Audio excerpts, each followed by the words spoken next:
कि देखो, जिसने जन्म से लेकर मृत्यु तक धन कमाने के लिए पाप किया, लोगों की जमीनें छीनी, गरीबों को सताया, लूटमार, चोरी, डकैती, हत्याएं की, धन प्राप्त किया, आज वो सारा धन यहीं रह गया। ये दोनों सिकंदर आज देखो दुनिया वालों, ये सिकंदर आज खाली हाथ जा रहा है, खाली हाथ जा रहा है सिकंदर। धन तो यहीं रह गया। इसलिए सुन लो भाया माया के दीवानों, धन तो कमाओ लेकिन ईमानदारी से, बुद्धिमता से, पुरुषार्थ से, मेहनत से। अगर नंबर 2 से पैसे कमाओगे तो धन तो यहीं रह जाएगा, लेकिन वो जो पाप कर्म किए थे धन कमाने के लिए, वह तुम्हारे साथ जाएगा। लोगों को ये जानकारी नहीं है। लोग सोचते हैं कि अगला जन्म किसने देखा, ऐसा बहुत लोग कहते हैं, अगला जन्म किसने देखा। अरे भाई, स्वाध्याय तुम करते नहीं, शास्त्रों को तुम पढ़ते नहीं, विद्वानों के प्रवचन तुम सुनते नहीं, तो तुम्हें कुछ ज्ञान व्यान है नहीं। गीता को पढ़ लो ना, क्या लिखा है? नैनम छिदंती शस्त्राणी नैनम दहती पावका न चैनम कलंद्यंतापो न सोस्यति मारुता। आत्मा को शस्त्र नहीं काट सकते, आग नहीं जला सकती, हवा नहीं सुखा सकती, पानी नहीं गला सकता। इसका मतलब क्या? आत्मा तो अजर अमर अविनाशी, आत्मा तो कभी मरती नहीं।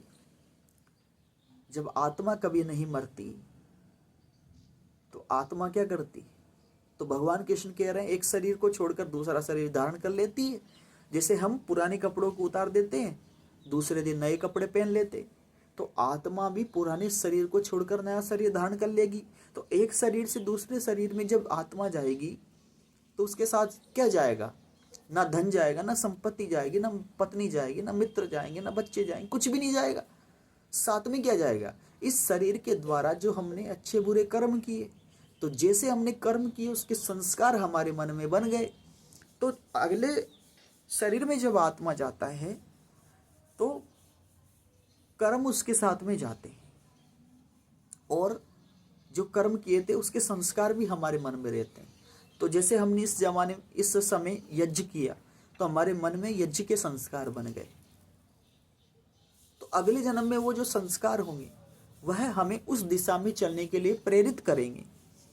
जैसे बहुत सारे बच्चे होते हैं छोटी छोटी उम्र में ही 5-5 साल के, 8-8 साल के, ऐसा अच्छा गाते हैं, ऐसा अच्छा बजाते हैं, ऐसा डांस करते हैं कि बड़े बड़े नहीं कर पाते। तो ये जो संस्कार है, संस्कार अगली योनि में, अगले जन्म में उस व्यक्ति को उस दिशा में चलने के लिए प्रेरित करते हैं।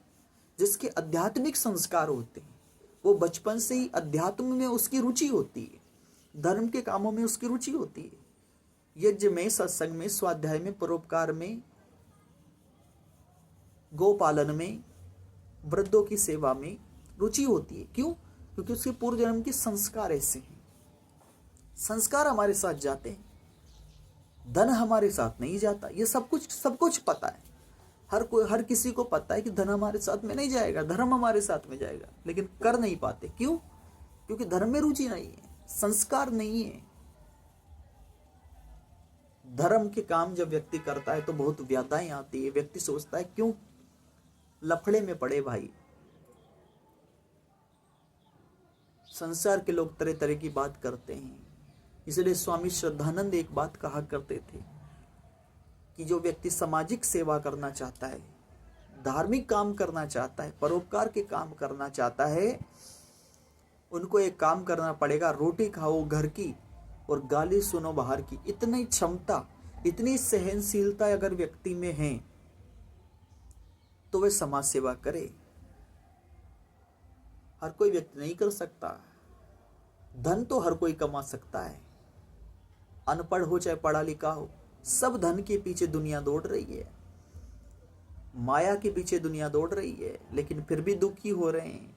जितना धन आता जा रहा है उतना ही तनाव, डिप्रेशन, टेंशन, बीमारियां, रोग बढ़ते जा रहे हैं।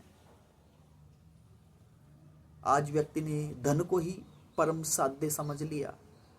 धन के पीछे सब कुछ, जितने पाप कर्म आज व्यक्ति कर रहा है लोभ के कारण कर रहा है। लोभ नरक का द्वार है, पढ़कर देख लो।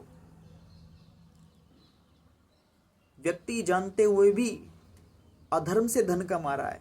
कौन कमवा रहा है? ये लोभ जो मन के भीतर है, ये लोभ ही व्यक्ति से काम करवा रहा है। लोभ ही व्यक्ति का सबसे बड़ा शत्रु है जीवन